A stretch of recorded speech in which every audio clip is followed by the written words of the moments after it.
السلام علیکم ورحمۃ اللہ وبرکاتہ۔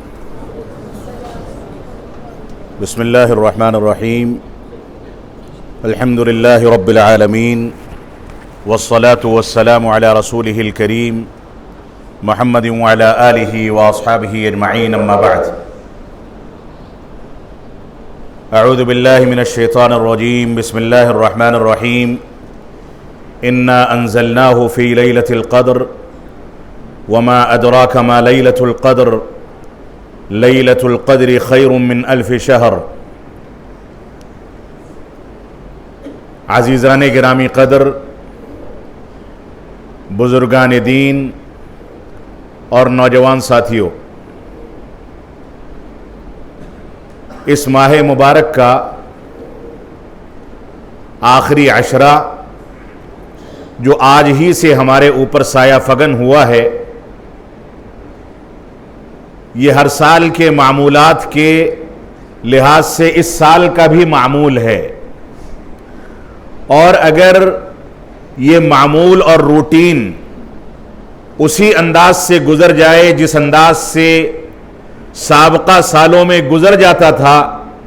کہ وقت آیا اور انسان نے مسجدوں کو آباد کر لیا، تلاوت کلام پاک کا اہتمام کر لیا، صدقات و خیرات کی جانب اپنے قدموں کو بڑھا دیا، اور زیادہ سے زیادہ نیکیوں کا اہتمام کر کے اس نے ماہ مبارک کے اندر اللہ رب العالمین کو یاد کر لیا، اگر یہ چیز ہماری وہی روٹین ہے جو روٹین ہر سال کی طریقے سے آتی ہے اور چلی جاتی ہے، تو میں سمجھتا ہوں کہ اس کا کوئی فائدہ ہم کو نہیں ہونے والا۔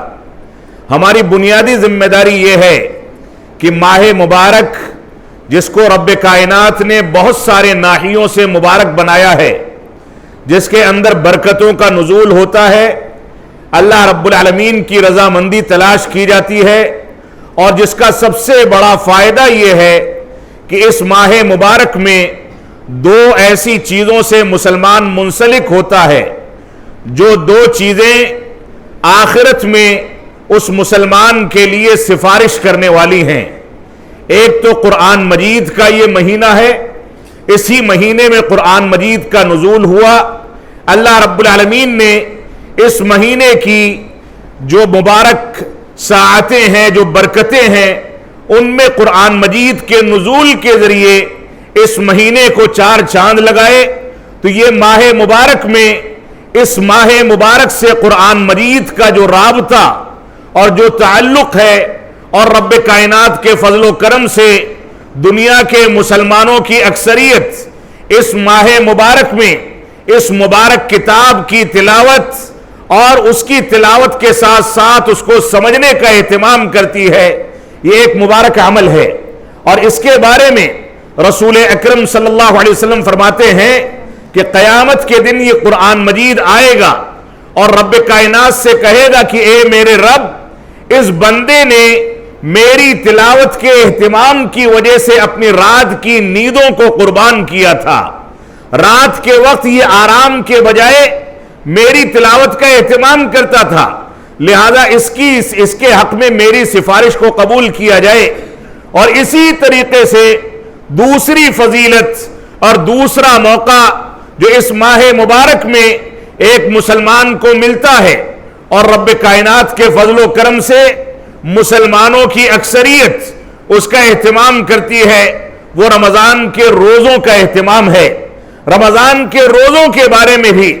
رسول اکرم صلی اللہ علیہ وسلم اسی روایت میں فرماتے ہیں کہ قیامت کے دن یہ روزے آئیں گے اور اللہ رب العالمین سے کہیں گے کہ اے میرے رب، اس بندے نے دن کے وقت میں اپنے آپ کو بھوکا اور پیاسا رکھا، طلوع فجر سے لے کر کے غروب آفتاب تک یہ چھپ کر کے کھا سکتا تھا، پی سکتا تھا، اپنی خواہشات کی تکمیل کر سکتا تھا، اپنی بیوی کو راضی کر کے اس کے ساتھ ہم بستری کر سکتا تھا، لیکن اس روزے نے اس کو ان چیزوں سے باز رکھا، دور رکھا۔ اللہ کے نبی صلی اللہ علیہ وسلم فرماتے ہیں کہ قرآن مجید کی سفارش بھی اس کے حق میں قبول کی جائے گی، اور رمضان کے روزوں کی سفارش بھی اس کے حق میں قبول کی جائے گی۔ تو یہ دو مناسبتیں ہیں جن سے عموماً مسلمان بھرپور فائدہ بھی اٹھاتا ہے، ان چیزوں کا اہتمام بھی کرتا ہے، اور کثرت کے ساتھ ان چیزوں کا اہتمام کر کے وہ رب کائنات کی رضامندی کو تلاش کرنے کی کوشش بھی کرتا ہے۔ لیکن ان بشارتوں کے ساتھ ساتھ، ان فضائل کے ساتھ ساتھ ہماری ایک بنیادی ذمہ داری یہ بھی ہے کہ ہم اس کے باوجود اس زعم کا شکار نہ ہو جائیں کہ ہم نے روزوں کا اہتمام کر لیا، تراویح کا اہتمام کر لیا، تلاوت کلام پاک کا اہتمام کر لیا، اللہ رب العالمین کو راضی کرنے کے لیے ہم نے قرآن مجید کو پڑھنے اور روزے کا اہتمام کرنے کا مکمل اہتمام کیا، اور اس مہینے میں ہم اللہ رب العالمین سے قریب ہو گئے، اللہ رب العالمین کے لیے بھوکے اور پیاسے رہے، رب کائنات کے لیے شہوات کو چھوڑ دیا، اللہ رب العالمین کی رضامندی کے لیے اس کی اس کتاب کی تلاوت کا اہتمام کیا جس کتاب کے ایک ایک حرف پر انسان کو کم از کم 10 نیکیاں ملتی ہیں۔ اللہ کے نبی صلی اللہ علیہ وسلم فرماتے ہیں لا اقول الف لام میم حرف بل الف حرف ولام حرف ومیم حرف، فرمایا کہ میں یہ نہیں کہتا کہ الف لام میم ایک حرف ہے، بلکہ الف ایک حرف ہے، لام دوسرا حرف ہے اور میم تیسرا حرف ہے۔ انسان نے ایک آیت کریمہ کی حیثیت سے رب کائنات کی رضامندی کے لیے اخلاص کے ساتھ اگر صرف اس چھوٹی سی آیت کریمہ کی تلاوت کر لی تو کم از کم اس کو 30 نیکیاں تو مل جاتی ہیں، اور نیکیوں کو عطا کرنے کا رب کائنات کا جو دستور ہے وہ اس کو 7 گنا 70 گنا 700 گنا، اور انسان کے اخلاص اور نیک نیتی اور انسان کے دل کی صفائی کے لحاظ سے رب کائنات جتنا چاہے نواز سکتا ہے۔ تو یہ قرآن مجید کی فضیلت اور اس کا مقام ہے، لیکن بدقسمتی کیا ہے اور اس بدقسمتی کی دلیل کیا ہے، میں اس پر تھوڑی سی آپ سے گفتگو کروں گا۔ اگرچہ میرا ارادہ یہ تھا کہ میں سورہ حجرات کی چند آیتیں آپ کے سامنے پیش کروں اور اس کا خلاصہ پیش کروں کہ آج اسلامی ماحول کے لحاظ سے ہم کون سی کگار پر کھڑے ہیں، ہماری ذمہ داریاں کیا ہیں، ہماری ذمہ داریاں کیا ہیں، اور ہم کس حد تک ہم تساہلی، سستی اور کاہلی کا شکار ہیں۔ یہ اصل موضوع لانا تھا، اگر وقت بچتا ہے تو اس پر تھوڑی سی گفتگو کی جائے گی۔ تو رب کائنات نے ہم کو یہ مواقع عطا فرمائے، اور رب کائنات کے فضل و کرم سے مسلمانوں کی ایک بڑی تعداد، بلکہ اگر یہ کہا جائے کہ مسلمانوں کی اکثریت تو مبالغہ نہیں ہوگا،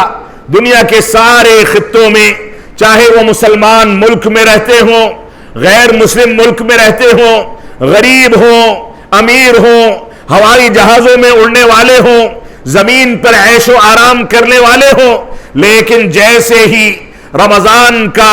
یہ مبارک مہینہ شروع ہوتا ہے، اس کا چاند دیکھا جاتا ہے، ویسے ہی سارے کے سارے لوگ ساری چیزیں قربان کر کے مسجدوں سے جڑ جاتے ہیں، تلاوت کلام پاک سے جڑ جاتے ہیں، روزوں کا اہتمام کرتے ہیں۔ تو ماہ مبارک کا سب سے بنیادی اور سب سے زیادہ بڑا فائدہ یہ ہے کہ یہ ماہ مبارک مسلمانوں کو اور انسانوں کو اپنے مقصد حیات کی جانب لوٹا دیتا ہے۔ اللہ رب العالمین کا فرمان ہے وَمَا خَلَقْتُ الْجِنَّ وَالْإِنسَ إِلَّا لِيَعْبُدُونَ، کہ ہم نے انسانوں کو اور جناتوں کو محض اپنی عبادت کے لیے پیدا کیا ہے۔ اور میں نہیں سمجھتا ہوں کہ مسلمانوں کا اگر جائزہ لیا جائے تو اس ماہ مبارک سے زیادہ عبادات کا اہتمام کر کے،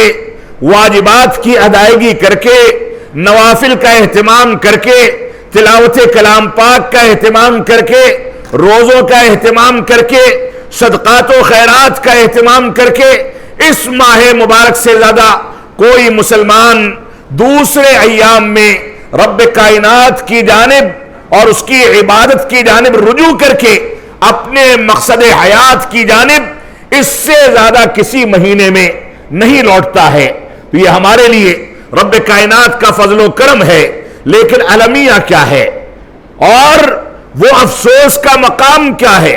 جس کے بارے میں غور و تدبر کرنے کی ضرورت ہے۔ اگر چند مسلمان ایسے ہیں جو ماہ مبارک کی ابتدا کے ساتھ مسجدوں سے جڑ گئے، چند مسلمان ایسے ہیں جو تلاوت کلام پاک کا اہتمام کرنے لگے، روزوں کا اہتمام کرنے لگے، تو دوسرے جانب اگر دیکھا جائے تو مسلمانوں کی ایک بڑی تعداد ایسی بھی ہے جو عید کے چاند کا انتظار کرتی ہے۔ آخری عشرہ جو سب سے زیادہ فضیلت اور سب سے زیادہ برکت والا عشرہ ہے، جس عشرے کی طاق راتوں میں رب کائنات نے 1000 مہینوں کی عبادت سے افضل ایک گھڑی رکھی ہے، اس عبادت میں مصروف ہونے کے بجائے مسلمانوں کی ایک بڑی تعداد عید کی مارکیٹنگ میں، بازاروں میں اور بازار کی رونق بننے میں اپنے آپ کو ضائع کرتی ہے۔ تو لمحے فکریہ یہ ہے کہ اگر مسلمانوں نے رمضان المبارک کا چاند دیکھ کر کے اپنے رشتے کو رب کائنات سے مضبوط کیا تھا، تو کہیں ایسا تو نہیں کہ عید کا چاند دیکھ کر کے وہ رشتہ دیکھتے دیکھتے مکمل طریقے سے ختم ہونے والا ہے۔ ہو سکتا ہے کہ آپ کی نیت صالح ہو تو آپ نوافل کے اہتمام میں سست پڑ جائیں، ہو سکتا ہے کہ آپ کی نیت کے اندر اخلاص ہو تو آپ کے صدقات و خیرات کے لیے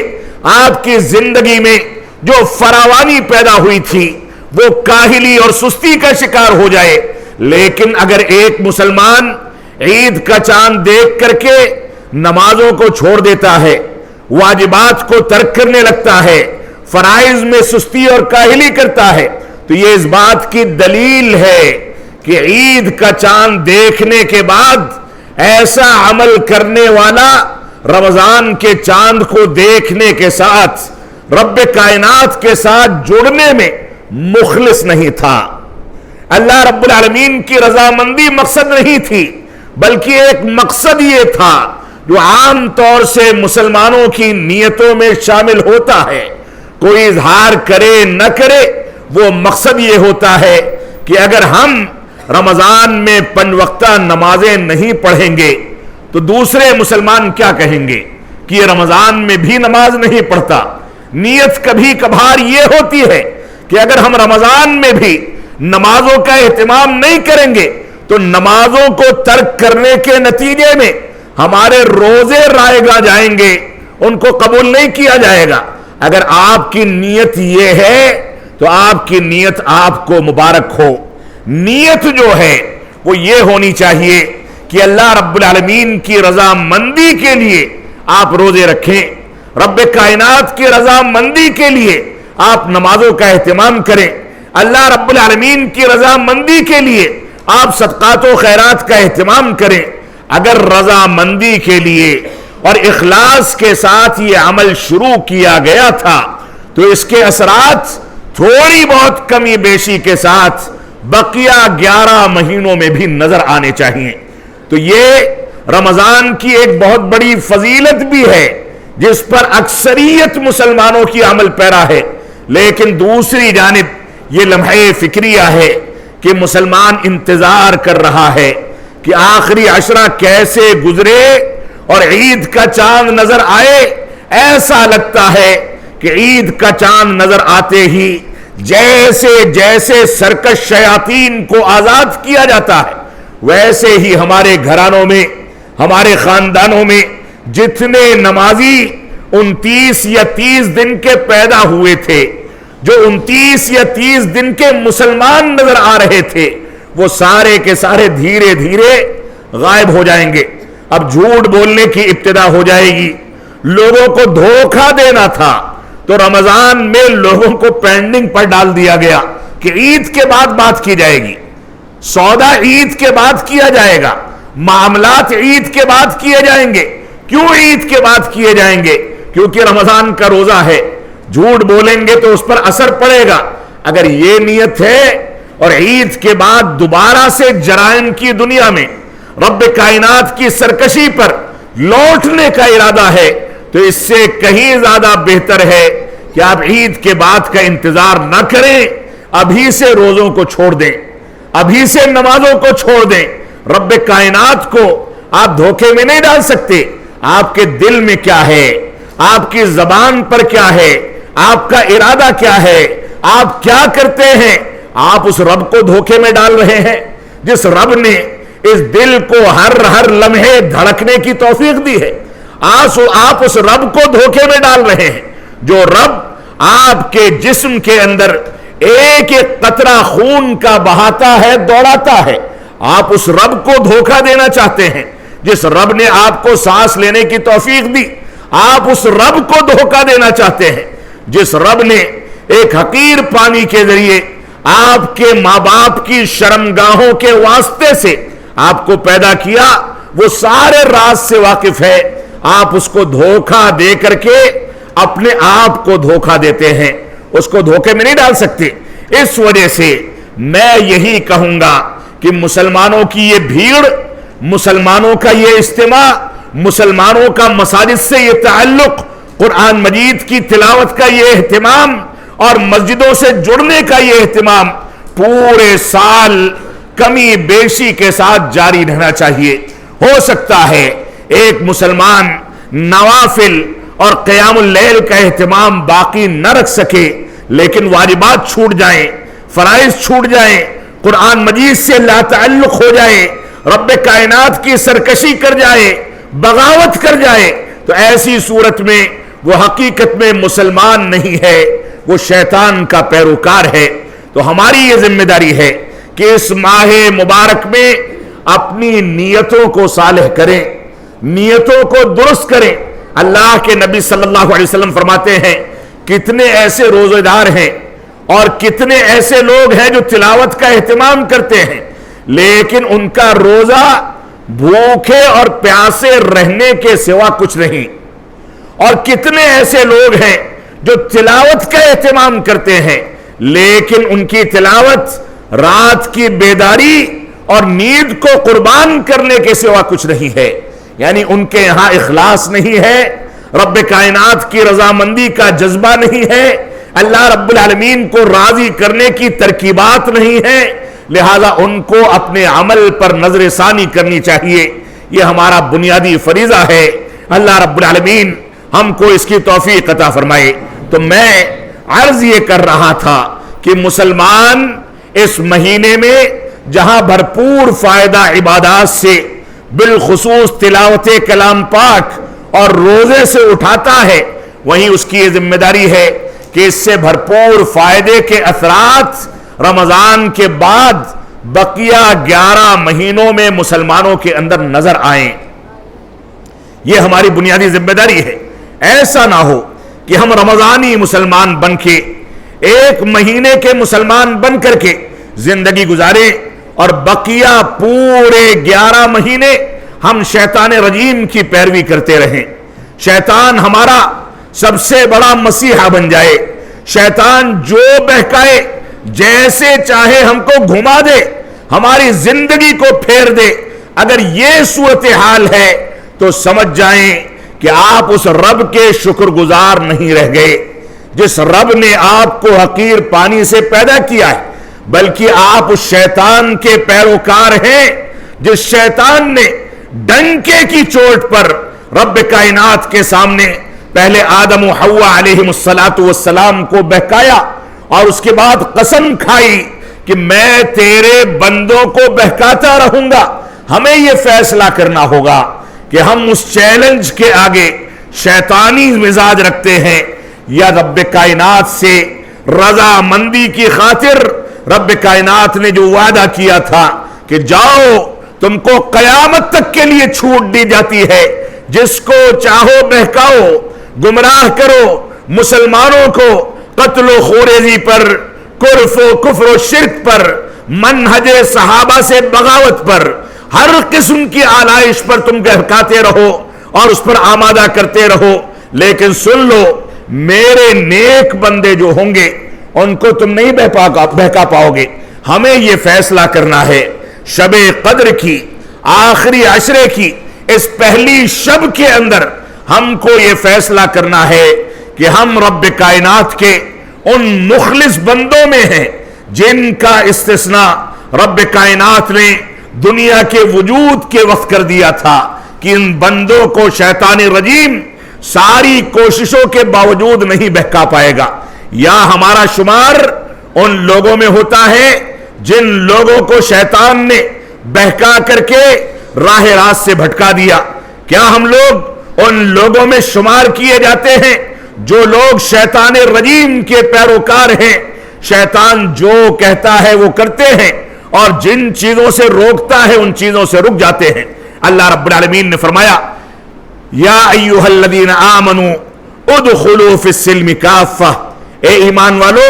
اسلام میں مکمل طریقے سے داخل ہو جاؤ. ولا تتبعوا خطوات الشیطان، اور شیطان کی پیروی مت کرو. انہ لکم عدو مبین، کیونکہ یہ شیطان تمہارا کھلا دشمن ہے. فَإِن زَلَلْتُمْ مِن بَعْدِ مَا جَاءَتْكُمُ الْبَيِّنَاتِ فَاعْلَمُوا أَنَّ اللَّهَ عَزِيزٌ حَكِيمٌ، اگر شیطان کے بہکاوے میں آ کر کے دین اسلام کی تعلیمات سے تھوڑا بہت بھٹک جاتے ہو تو رب کائنات بڑا کریم ہے، غالب ہے، حکمت والا ہے. تھوڑا بہت قدم ادھر ادھر جاتا ہے تو رجوع کر کے پھر رب کائنات کے راستے پر آ جاؤ، توحید کے راستے پر آ جاؤ، اتباع رسول کے راستے پر آ جاؤ، قرآن و سنت کی پیروی کرنے لگو اور شیطان کو دھتکار دو. اگر تھوڑی بہت لغزشیں بشری تقاضے سے تم سے کبھی رمضان یا غیر رمضان میں ہو جاتی ہیں تو اللہ رب العالمین معاف کرنے والا ہے. تو ہماری یہ بنیادی ذمہ داری ہے کہ ہم شیطان کی پیروی سے توبہ کریں، قرآن و سنت کی پیروی کر کے اس کے مطابق زندگی کو ڈھالیں اور اسلام میں مکمل طریقے سے داخل ہو جائیں. اسلام میں مکمل طریقے سے داخل ہونے کا تقاضا یہ ہے کہ ہم رب کائنات کی توحید اور اس کے تقاضوں کے مطابق زندگی کو ڈھالیں. ہم اس بات کو دیکھیں کہ توحید ربوبیت کا، توحید الوہیت کا، توحید اسماء و صفات کا مفہوم کیا ہے، اس کے تقاضے کیا ہیں. ہم اس بات کو دیکھیں کہ شیطان رجیم کی پیروی کرتے ہوئے ایسا تو نہیں کہ ہم شرک ربوبیت یا شرک الوہیت یا شرک اسماء و صفات کے اپنے آپ کو حوالے کر کے گمراہ ہو رہے ہیں. ایسا دیکھا جائے کہ ہمارے اندر توحید کے تقاضے موجود ہیں یا شیطان کی پیروی کرتے ہوئے شرک اکبر یا شرک اصغر کے جو شرک اکبر یا شرک اصغر کے جو بہکاوے ہیں اس میں پڑھ کر کے ہم دنیا کے اندر شیطان کی پیروی کرتے ہیں. تو ہماری یہ ذمہ داری ہے کہ اسلام میں مکمل طریقے سے داخل ہونے کے وہ سارے کے سارے راستے اپنائے جائیں، اختیار کیے جائیں جن راستوں کو صحابہ کرام نے اپنا لیا. صحابہ کرام جن لوگوں نے رسول اکرم صلی اللہ علیہ وسلم کی تربیت میں رہتے ہوئے اپنی زندگی کو رب کائنات کے لیے قربان کر دیا، پھٹے پرانے کپڑے پہن لیے، پیبند لگے کپڑے پہن لیے، گھروں کے اندر 3 مہینے تک چولہا نہیں جلا، بھوکے اور پیاسے رہے، پیدل سفر کیا، بغیر ہتھیار کے جنگیں کی، رسول اکرم صلی اللہ علیہ وسلم کا دفاع کیا، اسلام کے نام پر اپنی جانیں اور اپنا مال تک قربان کر دیا. وہ صحابہ کرام جن کے پاس زندگی گزارنے کے وسائل نہیں تھے، زندگی میں آرام کرنے کے امکانات نہیں تھے، پینے کا پانی نہیں تھا، کھانے کا کھانا نہیں تھا، اس کے باوجود دین اسلام کی ترجمانی اور دین اسلام کے تقاضوں پر چلتے چلتے ان لوگوں نے اپنی زندگی کو گزار دیا. تو ہماری یہ ذمہ داری ہے کہ اسلام میں مکمل طریقے سے داخل ہونے کے جہاں اس تقاضے کو پورا کیا جائے کہ توحید اور اس کی قسموں کے مطابق زندگی کو ڈھالے، وہیں شرک اور اس کی تمام قسموں سے اجتناب کا اعلان کیا جائے، دوری اختیار کرنے کا اعلان کیا جائے. وہیں اس کا ایک تقاضا یہ ہے کہ ہم اتباع رسول کے تقاضوں کو سمجھیں، بدعات سے اپنے آپ کو بچائیں، وہیں اس کا ایک تقاضا یہ بھی ہے کہ ہم صحابہ کرام کی عظمت کو سمجھیں۔ آج کے دور میں ایک فتنہ یہ اٹھ چکا ہے کہ اسی انداز سے سوشل میڈیا پر بیٹھ کر کے